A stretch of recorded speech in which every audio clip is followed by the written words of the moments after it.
امام علی علیہ السلام کی خدمت میں ایک شخص آ کے عرض کرنے لگا، یا علی، دن کے آغاز میں سب سے پہلے کیا ہوتا ہے؟ بس یہ کہنا تھا۔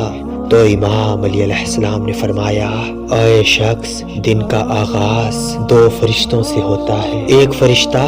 گھر گھر جا کر دعا کرتا ہے اور دوسرا فرشتہ گھر گھر جا کے التجا کرتا ہے۔ وہ کہنے لگا، یا علی، فرشتہ کس بات کے لیے دعا کرتا ہے اور کس بات کے لیے التجا کرتا ہے؟ بس امام علی علیہ السلام نے فرمایا، میں نے اللہ کے رسول سے سنا کہ سب سے پہلے دو فرشتے زمین کو آتے ہیں اور گھر گھر جا کے دیکھتے ہیں جس گھر میں کوئی ایسا بندہ ہوتا ہے جو اللہ کی مخلوق پہ خرچ کرتا ہے، اپنے عزیز و اقارب پہ خرچ کرتا ہے، اپنے گھر والوں کی ضرورتوں کو اپنا فرض سمجھتا ہے، تو ایک فرشتہ اللہ کے دربار میں دعا کرتا ہے کہ اے اللہ، اس کے ہاتھ کو کبھی تنگ نہ کرنا، اس کی نعمتوں کو بڑھاتے رہنا تاکہ یہ ایسے ہی اپنے عزیز و اقارب اور گھر والوں پر خرچ کر سکے۔ اور دوسرا فرشتہ ڈھونڈتا ہے کہ گھر میں کوئی ایسا فرد تو نہیں جو اپنے مال کو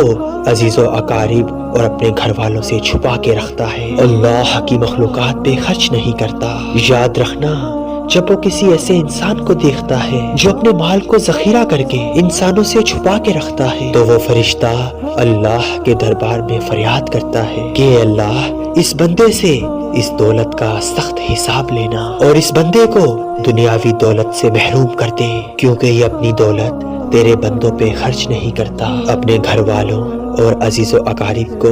اپنے مال سے محروم رکھتا ہے، اور یوں عزیز و اقارب پہ خرچ کرنے والا دنیا میں فراوانی اور آخرت میں عظیم اجر پاتا ہے، اور جو اپنے عزیز و اقارب پہ خرچ نہیں کرتا وہ دنیا میں رسوائی اور آخرت میں سخت عذاب دیکھتا ہے۔